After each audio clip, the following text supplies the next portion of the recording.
Hey everyone, I'm Niharika and I am an incoming PGY1 at AIMMC Chicago, and it feels so good to be able to say that. And welcome to my YouTube channel.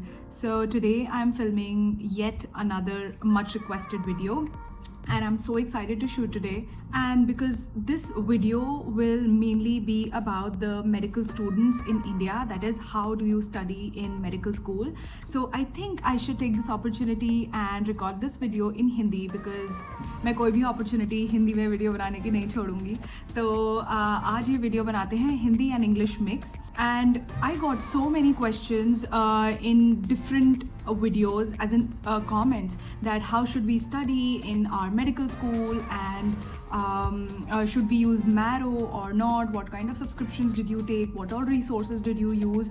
So first of all, I would highly recommend you to check out my video on top USMLE resources. I think वो video काफ़ी helpful है in terms of understanding the resources, what is available and what would suit you the best. And I thought, since I am out of medical school and it is almost 1 year now, and I think even I struggled so much in my medical school, इस चीज़ के लिए नहीं कि क्या पढ़ना है, but कैसे पढ़ना है. So today our video is mostly gonna be how to study and what to study. I will also be sharing my perspective on Marrow and Prep Ladder, and there are so many resources that are present nowadays. तो I guess इतने सारे resources होने की वजह से medical students काफ़ी ज़्यादा confused feel करते हैं. तो I'm going to try and simplify all these things for you, and I'm also going to be sharing that how I studied during my medical school, and we will be dividing this video into year 1, 2, 3 and 4 जैसे कि हमारे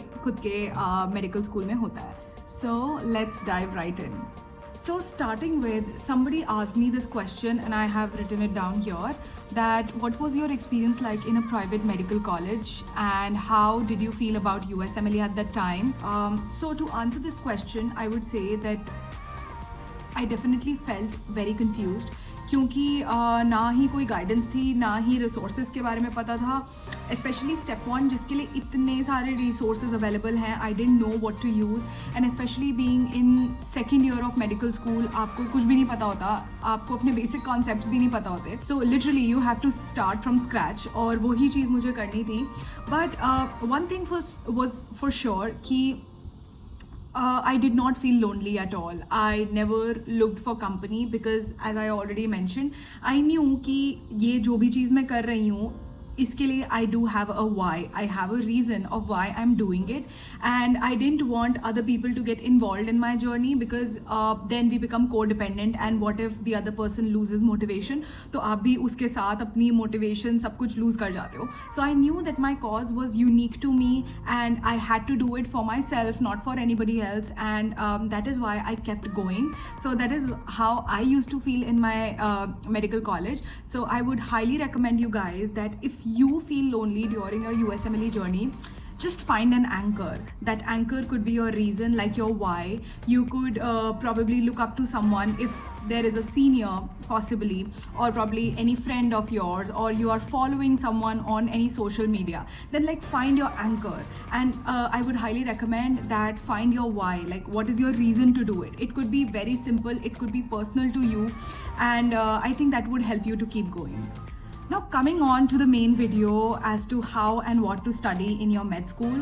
But before actually diving into the resources that I used during my med school in each professional year of MBBS, मैं पहले बात करना चाहती हूँ mindset की, because mindset is very very important to me, and I think कि जो गलतियाँ मुझसे हुई या जितना टाइम मैंने वेस्ट किया with the wrong mindset, I don't want you guys to do it, right? So the first thing that I would want to pinpoint is that you should have the main clinical concept in your head. बहुत लोग सिर्फ रट्टा लगाते हैं, बहुत लोग सिर्फ ये सोचते हैं कि अगर हम उस चीज़ को वर्ड टू वर्ड याद कर लेंगे और फिर उसको एग्जाम्स में वैसे ही लिख देंगे, बोल देंगे, तो वो हमें बहुत हेल्प करेगा. But I just want to let you know कि MBBS and each and every subject that you are studying, it will be helping you in the long term, क्योंकि ये जो 19 subjects हमारे MBBS में हैं, they make the core of human medicine, and you will be using it for a lifetime. Like not all the concepts, but आप इन 19 subjects में से कुछ ना कुछ हमेशा अपने साथ रखोगे. So just have a clear picture कि आपके दिमाग में मेन क्लिनिकल कॉन्सेप्ट्स ज़रूर होने चाहिए। एंड इसके लिए मेरे पास एक बहुत अच्छा सेंटेंस है इसको सम अप करने के लिए, एंड वो है कि MBBS में you should know that you do not need to know everything, but you need to know everything important. तो हर एक इम्पॉर्टेंट चीज़ को याद रखना बहुत ज़्यादा ज़रूरी है। कुछ कॉन्सेप्ट्स या कुछ टॉपिक्स इतने इंपॉर्टेंट नहीं हैं जितने दूसरे हैं, तो you have to make sure that you at least know the most important ones. क्योंकि even I use to feel very confuse and just when I started MBBS and everybody said that it's going to be so difficult, you going to have 19 subjects to remember, but मुझे सबसे बड़ा question ये था कि मैं इतना सब कुछ याद कैसे रखूँगी। And I think a lot of other people who are looking forward to getting into med school या फिर जो अभी MBBS स्टार्ट करने वाले हैं, उनके दिमाग में भी यही क्वेश्चन होगा कि हम इतना सब कुछ याद कैसे रखेंगे।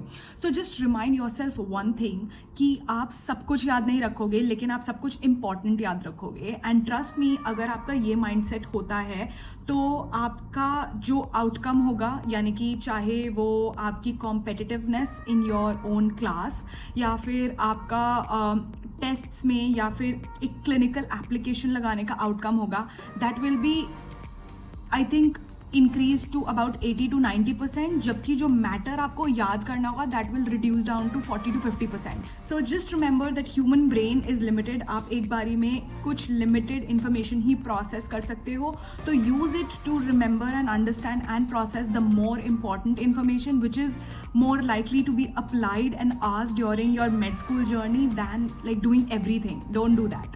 Because MBBS is more about knowing a little bit about everything. You are not specializing. आप specialize बाद में करोगे, तो इसीलिए med school में you have to remember that you are studying everything and you should know important things from each and every topic. I think another thing that I would want to acknowledge here is कि fancy resources read करना। That is कि ये चीज़ें मुझे भी बहुत ज़्यादा anxious करती थी जब मैं कॉलेज में थी, और अगर कोई सर्जरी क्लास में बच्चा आके कहता था कि मैंने तो सर्जरी लव एंड बेली से पढ़ी है और मैंने पूरी बुक ख़त्म कर दी है, या फिर कोई बायोकेमिस्ट्री की क्लास में बोलता था कि हम लिपिनकॉट से पढ़ रहे हैं, या फिर आके कोई भी फैंसी रिसोर्स बताता था, एंड उसको सुन के ही सब बच्चों को ऐसा लगता था कि ओ माई गॉड, ये बच्चा तो टॉप कर जाएगा, इसको सब कुछ आता है। But I just want to tell you the truth, ऐसा नहीं होता। क्योंकि नॉट नेसेसरीली जो फैंसी रिसोर्सेज हैं उसमें आपको सब कुछ समझ आए। यूजुअली ये जो बड़े बड़े रिसोर्सेज होते हैं they are for specialists, but for us, for medical students, हमें ये समझना ज़रूरी है कि हमें कॉन्सेप्ट समझना is more important than reading it particularly from fancy resources. तो कहीं से भी अगर आपको कॉन्सेप्ट समझ में आए, चाहे वो not very well known books हों, दैट इज़ कम्प्लीटली ओके। अगर आप स्टैंडर्ड बुक्स से पढ़ रहे हो और आपको चीज़ें समझ में आ रही हैं, then not necessarily you need to go into the more fancier resources जिनका नाम लेके ऐसा लगता है कि हमें सब कुछ आता है। लेकिन देयर इज़ नो यूज़ अगर आप इतनी बड़ी बड़ी बुक्स को एक बारी स्किम करके रीड कर लो, आपको रीड करना डिफिकल्ट हो, आप उनको हाईलाइट कर लो और फिर सबके सामने जाके ये बोलो कि हमने ये बड़ी वाली बुक पढ़ी है, but you don't know anything, then there is no use. So trust me, don't go for fancy resources, go for standard resources, or for that matter, any resource that you can understand from, and I think that will help you the best. After we talk about the resources, like the mindset that we read the resources, I want to acknowledge another thing. I want to acknowledge a lot of things, but उसके अंदर ये आता है कि ये सिर्फ छोटे छोटे टिप्स एंड ट्रिक्स हैं जो कि हम इन द टाइम रियलाइज़ नहीं करते, लेकिन over a period of time you realise कि ये बहुत ज़्यादा इंपॉर्टेंट थे। I want you to understand that the time and energy which is gone will never be regenerated back. And ये मैं इसलिए बोल रही हूँ क्योंकि जब हम डाइसेक्शन लैब के लिए बैठते हैं तो हमारे पास बहुत सारा टाइम होता है। जब हम हिस्टोलॉजी लैब में बैठते हैं तब हमारे पास बहुत सारा टाइम होता है। जब हम लेक्चर्स के लिए बैठते हैं तब हमारे पास बहुत ज़्यादा टाइम होता है। लेकिन I have seen students wasting that time. हम लोग बातें करते हैं, हम लोग फ़ोन देखते हैं, एंड आई थिंक रील्स इतनी पॉपुलर नहीं थी when I was in med school, like when I was in first और second year of med school, when you get a lot of time and you are naive and you don't know what to do and you are just talking with friends and everything. But now I think we have a lot of distractions around, but I would highly recommend that you use your free time wisely, क्योंकि med school में आपको बहुत ज़्यादा time मिलता है. Even during dissection lab I think we used to get about 2 hours in our dissection lab, and वहाँ बच्चे बहुत ज़्यादा टाइम वेस्ट करते हैं. I highly recommend read anatomy, ask questions from your professors, और अगर आपको ये लगता है कि आप anatomy नहीं पढ़ना चाहते and you just want to cover up for any other subject, तो आप वो करिए. But just make sure that you don't waste your time. Like for example I would say कि बायोकेमिस्ट्री के प्रैक्टिकल्स जो हैं वो बहुत ज़्यादा पेटी होते हैं, तो आप वो सारा टाइम यूज़ कर सकते हैं अपनी फाइल्स बनाने के लिए. जो आपको हिस्टोलॉजी लैब में टाइम मिलता है उसमें आप अपनी फाइल्स कंप्लीट कर सकते हैं. तो वो सारे काम जो आपको लगता है कि आप उस डिस्टर्बेंस वाले एनवायरनमेंट में कंप्लीट कर सकते हैं, you are talking with your friend, you are also completing your file, you are doing it together, you are having fun together, तो वो सारी चीज़ें हो सकती हैं. But when you are back at hostel, ताकि आपके पास वो सारा एक्स्ट्रा काम ना हो और आप शांति से पढ़ सकें. तो मैं ये नहीं कह रही हूँ कि आप इन्जॉय मत करो, because I personally have enjoyed so much in my med school. I have enjoyed so much in my the hall, during my lectures, during practicals. I mean I think med school वाले जो 5.5-6 years थे मेरे, they were probably the best time I have had with my friends. And you know, I will always remember that for my lifetime. But I think I would highly recommend कि आप time अपना wisely use करें. You should know when to have fun and when to use your time for important things. अगली चीज़ would be that जब हम made school enter करते हैं तब हम बहुत ज़्यादा एंथुजियास्टिक होते हैं और हमें लगता है कि हम हर एक प्रोफेसर का लेक्चर लेंगे और हम हर एक चीज़ को होल हार्टेडली कंप्लीट करेंगे. बट आई थिंक कि not every person is a good teacher, to be very frank. And I think you should recognise that कि अगर आप किसी का लेक्चर ले रहे हैं एंड आपको वो चीज़ समझ में आ रही है, then that lecture is productive for you, while other professors might not be as good of a teacher for you, right? तो आप ये चीज़ समझिए और आप उन लेक्चर्स में अपना टाइम यूज़ करके कुछ और पढ़ सकते हैं. सो आई एम जस्ट सेइंग कि ऐसा होता है कि फिर जब हम 4th year में चले जाते हैं तब हमें अच्छे टीचर्स पे भी भरोसा नहीं होता और हम उनके लेक्चर्स में भी नहीं पढ़ते. सो जस्ट मेक श्योर कि you kind of know for yourself कि आपको किन का लेक्चर अटेंड करना पसंद है और किसके लेक्चर में आप वो टाइम यूज़ करके कुछ और पढ़ सकते हैं, वही चीज़ खुद से पढ़ सकते हैं. This is not conventional because otherwise people would say कि नहीं सारे लेक्चर्स अटेंड करो, सबको ध्यान से सुनो. बट आई वुड से कि कंपार्टमेंटलाइज थिंग्स, की things that work for you just take them and things that don't work for you उनमें आप अपने तरीके से चीज़ों को जस्ट बेंड कर लें. Okay, so finally after so much talking हम अब रिसोर्सेज के बारे में बात करते हैं जो कि मैंने अपने MBBS प्रोफेशनल्स में ईयर बाय ईयर यूज़ करे. और साथ ही साथ मैं आपको बताती भी रहूँगी कि अगर कोई छोटे डिटेल्स हैं किसी रिसोर्स के साथ. And let's start. So coming to first year, which is anatomy, physiology and biochemistry. Anatomy के लिए hands down BD Chaurasia is the best book. उससे better book आपको नहीं मिलेगी. Don't try and you know all the resources. अगर आपको एक book से समझ में आ गया है which is BDC, तो don't look for other resources because that is enough. I love the fact कि BDC के अंदर बहुत सारे clinical correlations दिए हुए होते हैं जो कि first year med student के लिए काफ़ी difficult होते हैं समझने, क्योंकि उस टाइम पे we are so new, हमें नहीं पता होता कि क्या पढ़ना है, कैसे पढ़ना है, और उसके अंदर कुछ क्लिनिकल एसोसिएशंस दिए हुए होते हैं. But even if you don't understand them just read them. उसके बाद आते हैं फिजियोलॉजी पे. फिजियोलॉजी और बायोकेमिस्ट्री कंबाइंड मैं बताती हूँ. मैंने इन दोनों के लिए किया था BNB, मैंने किया Kaplan, and you can also watch Conrad Fisher videos for physiology because I did that and I think they are great resources जो कि आपको to the point बताएंगे. I think जो हमारी Indian medical books हैं about biochemistry, they don't do justice to biochemistry because honestly जब हम first year में होते हैं हमें लगता है biochemistry is not a great subject और इसमें कुछ एज सच हो नहीं सकता. But biochemistry is so important. जो आपको सारी एंजाइम डेफिशिएंसीज दी हुई होती हैं, you have to figure out कि वो क्लिनिकली कैसे लगेंगी, राइट? तो I think BNB, Conrad Fischer videos, they are very very good resources for biochemistry and for physiology. I think personally I struggled a lot with physiology also क्योंकि it is so vast and you know हर एक system का functioning समझना is a little difficult. तो मैंने ये सारे resources use किए थे. But one big thing that I wanted you to know for first year is that first year could be overwhelming for new med students क्योंकि वो अभी अभी नीट दे के आए होते हैं, उसकी प्रिपरेशन से आए होते हैं, and now they are into a whole different environment and they have दिमाग में कुछ प्री कंसेप्शंस होते हैं of how you are going to be as a doctor, और बहुत लोग ऐसे मेडिकल ड्रामाज देख रहे होते हैं तो उनको एक डिफरेंट परसेप्शन होता है how a doctor is, and मतलब everybody is just so enthusiastic to become a doctor, and we are just trying so hard to understand everything. But I just want you to know कि first year, take it slow, try to understand what study style works for you, try and understand the more important topics in depth rather than reading everything, क्योंकि उस time हम बहुत enthusiastic होते हैं, हमें लगता है कि हम बुक्स की बुक्स ख़त्म कर देंगे, हम एक स्टैंडर्ड बुक नहीं, हम दो बुक्स ख़त्म कर देंगे, बट डोंट डू दैट. अगर आपको कुछ समझ में आता है, और आई थिंक अगर आप प्रोफेसर्स की बात सुनोगे इन टर्म्स ऑफ कि वॉट इज़ इम्पॉर्टेंट, तो इट बिकम्स वेरी ईजी, क्योंकि फिर आप उस टॉपिक में डीपर पढ़ते हो, and when you understand things deeply then you are able to reflect it better during your exams or just for understanding also. So don't take a lot of pressure on you कि मैं ये कैसे पूरा कर पाऊँगी, मैं वो कैसे पूरा कर पाऊँगी.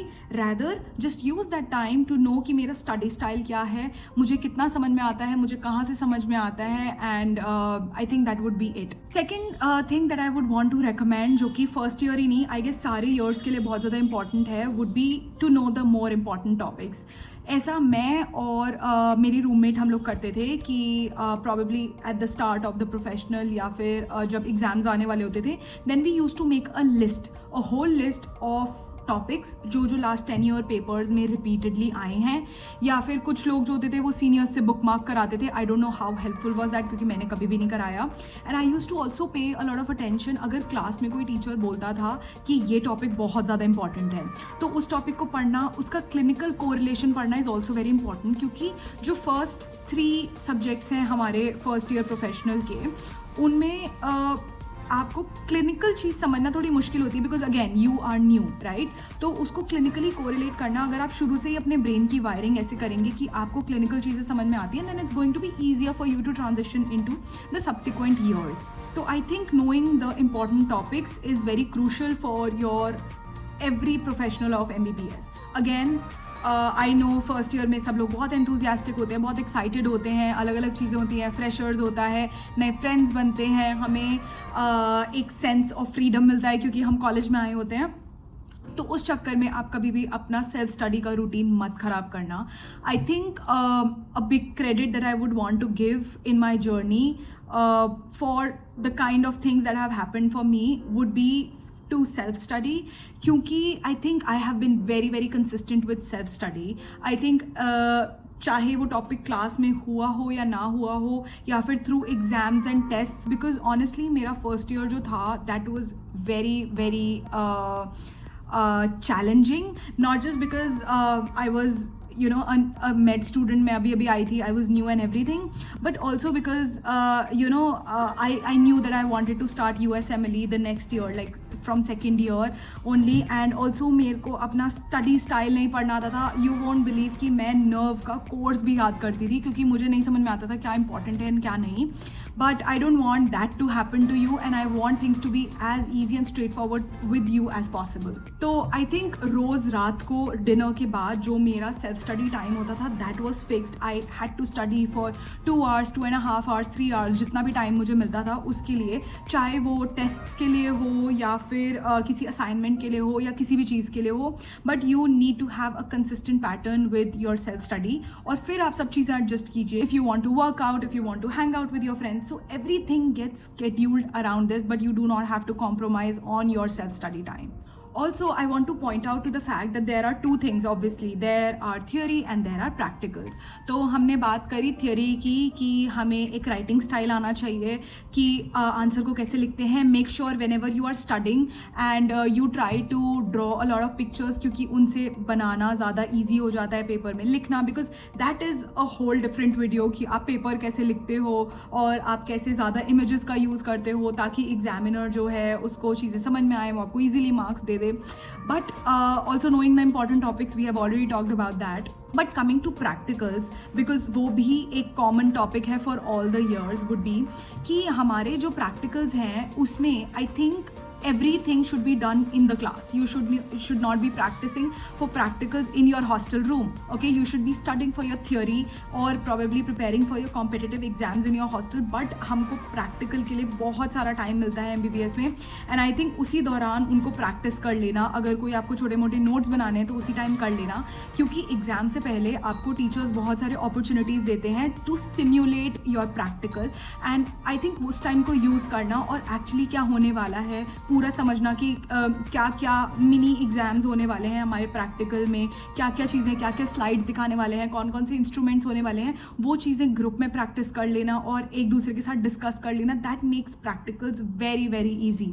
तो हम लोग भी ऐसे करते थे. We use to practise during the practical time, और फिर हम लोग प्रैक्टिकल्स को सिम्युलेट करने के लिए टीचर्स से मतलब स्पेशल टाइम एडजस्ट करवाते थे जस्ट बिफोर आवर प्रैक्टिकल्स, ताकि हम एक्चुअली समझ सकें कि एग्ज़ाम कैसा होगा. तो I think this is a very good way of learning how practicals are. तो फाइनली फर्स्ट ईयर को ख़त्म करते हैं और हम आते हैं सेकेंड ईयर में. जो भी टिप्स मैंने फर्स्ट ईयर के लिए दी हैं वो आप यूज़ कर सकते हो अपने सब्सिक्वेंट ईयर्स में भी, तो मैंने इसीलिए वो फर्स्ट ईयर के साथ आपको बता दी. Coming to your second year, for pathology I studied Pathoma, which is absolutely a lovely resource, so close to my heart. I love Pathoma, and I think I am also going to refer to my Pathoma notes when I'll be a resident.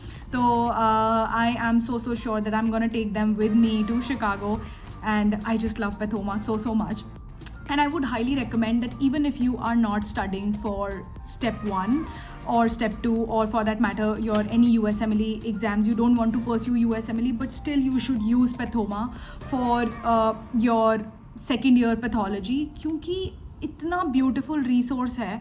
आपको हर चीज़ इतना point to point सिखाएगा. No offence, but I just sold out my Robbins. मैं जैसा उसको लेकर आई थी वैसा मैंने उसको दे दिया. आई just sold it out because मैंने उसका एक पेज तक नहीं पढ़ा था, क्योंकि रॉबिन्स पढ़ना it's not easy. And when you get such a beautiful resource like Pathoma, I am not reading books at all. Then for my microbiology and for my pharmacology I used Kaplan and BNB again. They are wonderful resources for both microbiology and pharmacology. I think there is a lot of memorizing when it comes to your second year, and I think having good resources by your side make things easier for you, क्योंकि आपको पता होता है कि आप जो पढ़ रहे हो that is to the point. आपसे जो पूछा जाएगा आप बिल्कुल to the point पढ़ रहे हो. And trust me, I love my second year subjects so much. And मेरा जो बेस एक strong हुआ मेरे second year subjects के साथ, कि मेरे को चीज़ें to the point आती थी. जब मुझसे प्रैक्टिकल में पूछी जाती थी तब भी, या फिर क्लास में भी, या फिर when I had to know things word to word, I knew them because मुझे सबसे ज़्यादा इंपॉर्टेंट चीज़ें पता थी. And I think I give a lot of credit to all these USMLE resources, and I think all these resources are available for free on the internet. And even if somebody is not preparing for USMLE, I think you should use these resources, because this is the beauty of human beings all over the world, कि we are the same. चाहे कोई इंसान America में हो या Europe में हो या इंडिया में हो, ऑस्ट्रेलिया में हो, human physiology, anatomy and everything will remain the same. Obviously कुछ जेनेटिक्स चेंज होते हैं with different factors. By and large everything is almost the same. So I think I love about that. And when you start preparing for competitive exams early on in your med school, तब आपको ज़्यादा important चीज़ें पता होती हैं which makes you a better med student. And then for forensic medicine, I would say I used eGurukul, because उस time मैंने किसी competition में participate किया था, and I got eGurukul का subscription for free for 2 months, and it was Covid. तो मैंने notes बनाए थे and I also share it with my friends, तो मैंने उनको पढ़ाया था. And I think this is a very good practice that you can do in your med school, is that teaching your friends. ठीक है, अगर आपको लगता है आपका कोई फ्रेंड किसी पर्टिकुलर टॉपिक में या किसी पर्टिकुलर सब्जेक्ट में थोड़ा वीक है, तो आप उनको पढ़ा सकते हैं, क्योंकि when you teach someone it actually helps you to understand things better on your end as well. So I think I give a big credit to all of this to my tutoring journey as well, which I am going to share with you in another video. But I would highly recommend that you make a group of friends, जिसमें कि आप छोटे छोटे teaching sessions कर सकते हैं. अगर कोई फ्रेंड इंटरेस्टेड है तो वो भी आपको पढ़ा सकता है या आप किसी को पढ़ा सकते हैं. Again finishing up with my second year forensic medicine के लिए आई थिंक आपकी standard books they are enough, and बहुत ज़्यादा पढ़ने की ज़रूरत नहीं होती. आपको इसके अंदर आई डोंट नो अबाउट कि कैसे अब MBBS का करिकुलम आई थिंक कुछ फेज़ 1 2 ऐसे करके कुछ चेंज हो गया है, but I am telling you how my experience was and how things were when I was a med student. Coming to third year, so for ophthalmology I did AK Khurana. For ENT I did a very wonderful book जिसका नाम है बुद्धि राजा करके एक book है, and that is available in a PDF form online for free, and I can't tell you कि कितनी amazing book है. I don't like AK Khurana that much, but ये जो ENT की book है बुद्धि राजा, I love this book so much क्योंकि इसमें इतना concise और इतना beautifully पूरी ENT दी हुई है. So जब मेरा थर्ड ईयर था तब पूरा कोविड था, तो मैं उस टाइम स्टेप 1 की भी तैयारी कर रही थी, तो I did not get a lot of opportunity to study ophtha and ENT so much in my third year. और क्योंकि उस टाइम कोविड था, हम लोग घर पे थे, तो I had a very good opportunity to prepare. For PSM, there is this famous big ass book which is called Parks, and I did not study that. I could not study that. Actually, जो मेरा PSM है and by and large मेरा जो third year है वो मैं पास कर पाई सिर्फ और सिर्फ मेरी रूममेट की वजह से, क्योंकि उसने मुझे इतना पढ़ाया. पार्क्स मैंने नहीं पढ़ी थी, उसने पढ़ी थी, और वो मुझे सारी इंपॉर्टेंट चीज़ें पढ़ाती थी, और I could only pass my third year because of her.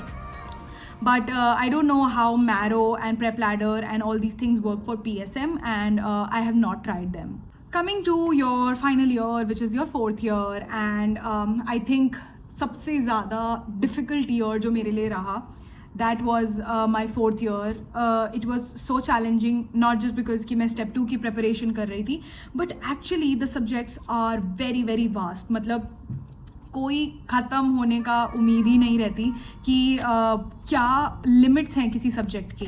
And specially I think surgery and paediatrics they were so difficult for me, क्योंकि मुझे इनमें समझ भी कम आता था, एंड मुझे इनकी बुक्स पर्सनली अच्छी नहीं लगती थी, एंड मैं स्टेप 2 की प्रिपरेशन तो कर ही रही थी उस टाइम.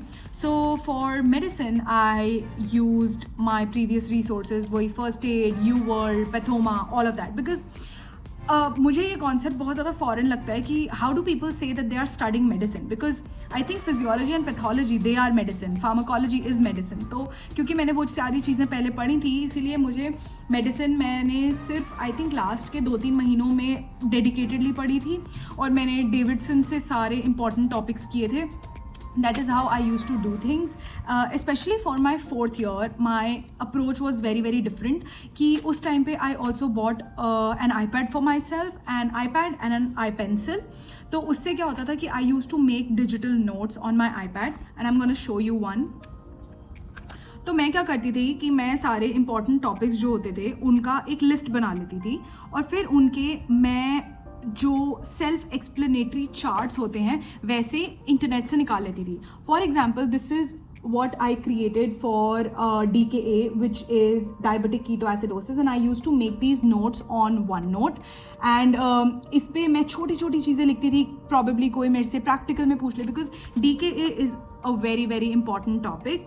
ऐसे ही acute pancreatitis, iron deficiency, anemia. तो मैं क्या करती थी, जो इन्फॉर्मेशन मेरे दिमाग में थी और उसके साथ साथ जो इन्फॉर्मेशन डेविडसन जैसी बुक में दी हुई थी, तो मैं उससे अपने लिए ऐसे स्ट्रेट फॉरवर्ड नोट्स बना लेती थी, ताकि एट द एंड जब मुझे एग्ज़ाम्स के लिए रिवाइज करना हो तब चीज़ें बहुत ज़्यादा इजी हो जाएं, और मैं यूट्यूब से इन हाई यील्ड टॉपिक्स की वीडियोस भी देख लेती थी, क्योंकि इन केस उन्होंने कोई ऐसा फ्लो चार्ट या कोई ऐसी पिक्चर लगाई हुई थी जिससे मेरे को चीज़ें समझनी या फिर उनको एग्जाम में लिखना ईजी हो जाता था, तो मैं ऐसे नोट्स बना देती थी. CKD के लिए, और मैंने ऐसे डर्माटोलॉजी के लिए, leprosy, TB is a very high yield topic, तो ऐसी चीज़ों के लिए मैं नोट्स बना लेती थी. And I use to do the same for obsgynae में सारे गायनोकोलॉजी एंड ऑब्स्टेट्रिक्स के जो टॉपिक्स होते थे उनके नोट्स बनाने DC दत्ता से. DC Datta is the book, like the standard book for OBGYN. You don't need to go anywhere else, and it is such a beautiful book, and that is, you know, I like studying OBGYN क्योंकि उसकी book इतनी straight forward और अच्छी थी. And I think that is you know part of the reason कि मुझे surgery और paediatrics नहीं अच्छे लगते थे क्योंकि मुझे उनकी बुक्स ही नहीं समझ में आती थी. For surgery I think and also for OBGYN there are a few YouTube videos जो कुछ प्रेप लैडर या मैरो की हैं. मैंने वो भी बहुत ज़्यादा यूज़ करी थी जो फ्री अवेलेबल हैं यूट्यूब पे, but I did not use any other resource. For surgery Manipal is a very good book, but honestly I can not remember कि मैंने कौन सी बुक यूज़ करी थी.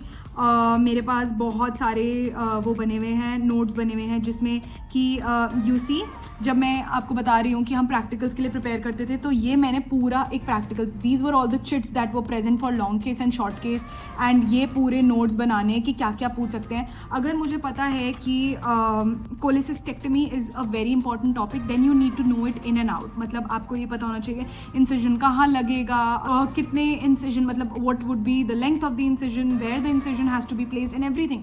मतलब आपको सब कुछ पता होना चाहिए about the important procedures. You have to, मतलब ऑल दीज 4 सब्जेक्ट्स जो फाइनल ईयर में आते हैं, they are different worlds in themselves. तो जब आप इनको प्रिपेयर करोगे तो आपको इनको बहुत अच्छे से प्रिपेयर करना होगा. And I think that the only way to go about these humongous subjects is कि आप सारी इंपॉर्टेंट चीज़ें अच्छे से याद रखो, ताकि एटलीस्ट अगर आपसे एग्जामिनर ये पूछे कि बेटा आप पढ़ के क्या आए हो, तो आप जो उनको एक टॉपिक बताओ, आपको उसके अंदर सब कुछ आता हो. So for example, I made these notes for shock. Shock is a very very important topic when it comes to medicine, surgery, pediatrics, OBGYN. तो मैंने इतने detailed notes बनाए हुए थे because I knew that it was such an important topic and I highly recommend कि आप लोग भी यही करो. And the best part is कि अब ये नोट्स हमेशा मेरे पास रहेंगे because they are digital notes, और मैंने इनको इतने अच्छे से कलर कोडेड किया हुआ है and they are very appealing also, और तो इनको पढ़ने में भी अच्छा लगता है. तो अगर कभी in future I have to refer to my medicine notes, I can do that. And then for pediatrics, I studied Ghai, which is one of the books that I don't like. I don't understand that book. But paediatrics के लिए YouTube पे काफ़ी अच्छे videos available हैं, और YouTube पे एक doctor हैं डॉक्टर आनंद भाटिया, मैंने उनके भी वीडियोस देखे. ऑल्दो उनके videos they are mostly about competitive exams only, शायद नीट के लिए वीडियोस होते हैं, but I use them to understand basic stuff in paediatrics. But you know everybody has their own subjects जो उनको पसंद आते हैं, उनको नहीं पसंद में आते. तो another thing would be that I also recommend you guys to get an iPad and an iPencil when it comes to your 4th year. वैसे आजकल मैंने देखा है कि people get it in their first year only. The thing is that it becomes very handy for you. You don't have to carry these big ass books, and but in case you have your particular reasons कि नहीं हमको book पढ़ के ज़्यादा अच्छा लगता है, तो it's completely on you. But just in case you want to decrease your workload कि हमें digital notes बनाने, you can just have book in one tab and then you can open your notes in another tab. So it becomes very handy. Coming to another topic जिसके बारे में मुझसे काफ़ी लोगों ने कमेंट्स में पूछा, which would be marrow, and मैंने कौन से सब्सक्रिप्शंस लिए अपने MBBS के सब्जेक्ट्स पढ़ने के लिए. सो आई वुड से कि मैंने मैरो या प्रेप लैडर या फॉर दैट मैटर कभी किसी चीज़ का ना सब्सक्रिप्शन खुद से ख़रीदा और ना ही इनमें से कोई भी रिसोर्सेज कभी भी यूज़ किए. ऑल्दो जब हम फाइनल ईयर में आए, that would be I think 2023 was my final year. तो उस टाइम पे आई थिंक मैरो बहुत ज़्यादा पॉपुलर हो गया था और लोग बहुत ज़्यादा मैरो पढ़ रहे थे. तो one very weird thing that I realised with people जो मैरो कर रहे थे कि और ऐसा लोग फर्स्ट एड के साथ भी करते हैं कि हम लोगों ने कौन से लेक्चर्स ख़त्म कर लिए, या हमने लेक्चर्स कितनी बार देख लिए, या हमने फर्स्ट एड के कितने पासेस कर लिए. तो this is a very weird concept to me, क्योंकि मुझे ये लगता है कि अगर मुझे कोई चीज़ एक बार में भी समझ में आ गई या मुझे कोई चीज़ 10 बार में भी समझ में आई, मुझे चीज़ समझ आनी इज़ मोर इम्पॉर्टेंट दैन मैंने उसके कितने पासेस किए. तो मुझे ये कॉन्सेप्ट बहुत वियर्ड लगता है. And I think marrow, prep ladder, all of those they might be brilliant resources, because अगर उनके साथ इतने बड़े बड़े डॉक्टर्स और प्रोफेसर्स लगे हुए हैं, देन वो लोग वैल्यूएबल चीज़ें ही पढ़ा रहे होंगे. But the way people study these resources is not right, because they mostly think about completing the resources and not particularly about understanding stuff. तो आई हैव सीन पीपल जो सिर्फ मैरो के जो रजिस्टर्स होते हैं, जो प्री मेड रजिस्टर आते हैं, उनको सिर्फ कलर कोडेड मतलब हाईलाइट करते रहते हैं, या फिर पूरा दिन बैठ के बस वीडियोस देखते रहते हैं. And they are watching videos like they are watching a movie. But you know our brain just has limited capacity for a time period, and आप उसके अंदर बहुत सब कुछ नहीं भर सकते. You can't you can't expect your brain to learn everything कि आप 2 घंटे में 4 लेक्चर्स देख लोगे और आपको चारों टॉपिक्स बहुत अच्छे से आ जाएंगे, ऐसा नहीं होता. But I have also seen people जिनकी मेडिकल नॉलेज बहुत अच्छी है and they have gone to good places just by studying Marrow and stuff, क्योंकि वो पढ़ते अच्छे से हैं. Look, you have to understand कि कोई रिसोर्स अच्छा या बुरा नहीं होता, आपकी स्टडिंग स्टाइल मैटर करता है. If you think that you can adopt somebody else's style and then you're gonna become who they are, that is not how it works. आपको एक्चुअली अपना स्टडी स्टाइल डिस्कवर करना होगा and you have to be truthful to yourself कि क्या मुझे ये चीज़ actually समझ में आ रही है या नहीं आ रही, तो मैं उसको रीवॉच करूँ या मैं दोबारा से उन चीज़ों को स्टडी करूँ. तो I would just want to say कि इफ़ यू थिंक कि मैरो आपको हेल्प करता है तो you go with Marrow, but at the end of the day main thing is कि आपको मेन क्लिनिकल कॉन्सेप्ट्स पता होने चाहिए, आपको चीज़ें समझ आ रही होनी चाहिए और आपको वो चीज़ें याद होनी चाहिए ताकि आप उनको क्लिनिकली लगा सको. तो honestly I have not used marrow, but if you think you want to give it a try, you can, but just remember, don't try to become somebody else, don't try to copy somebody else just because the other person is doing it. Try your own ways of doing things. And for me it was like कि I cannot study with passive reading and writing. अगर आप मुझे एक lecture दिखाते हो और आप ये सोचते हो कि मैं उसको समझ के उससे अपनी नॉलेज रिप्रोड्यूस कर पाऊँ, तो ऐसा मैं नहीं कर सकती. आई नीड एक्टिव रिकॉल, क्योंकि शुरू से यू वर्ल्ड करते करते मुझे इतनी ज़्यादा क्वेश्चंस करने की आदत पड़ गई थी कि जब तक मैं फ्लैश कार्ड्स ना करूँ, जब तक मैं यू वर्ल्ड क्वेश्चंस ना करूँ, मुझे चीज़ें नहीं समझ में आती थी. जब तक आप वो एक स्टूपिड क्वेश्चन गलत ना करो, आप कैसे समझ सकते हो कि वो कॉन्सेप्ट आपको आता था लेकिन आप अप्लाई नहीं कर पाए.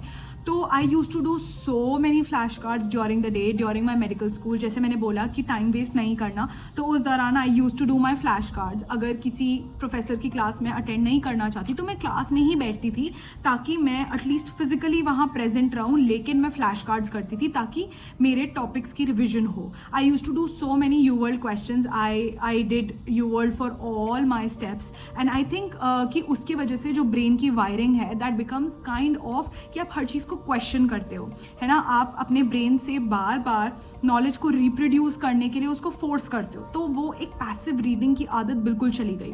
सो I would just say that अगर आप मेडिकल कॉलेज में हो तो यूज़ योर टाइम कि आप अपना स्टडिंग स्टाइल जो है वो डिस्कवर करो. नॉट बिकॉज क्लास में सब बच्चों ने मैरो खरीदा हुआ है तो आपको भी मैरो खरीदना है, या क्लास में कोई बच्चा बुक नहीं पढ़ता लेकिन आपको बुक पढ़ना पसंद है तो आप बुक पढ़ो. अगर क्लास में सबके पास iPad है लेकिन आपको फिजिकली बुक्स पढ़ना पसंद है तो आप बुक पढ़ो. Just discover your own studying style and I think that is all what I have to say. So that's it for this video guys, and I hope you liked it. Make sure you like, share and subscribe to my YouTube channel. This is a video not just for people who are preparing for USMLE but for all the medical students who are trying to figure out कि हम कैसे पढ़ें, and I hope you found this useful. In case you want me to make videos on any particular topics, comment down below and I'll also link down my email address in the description. So if you have any particular questions that I can answer for you, just email me. Until next time, bye.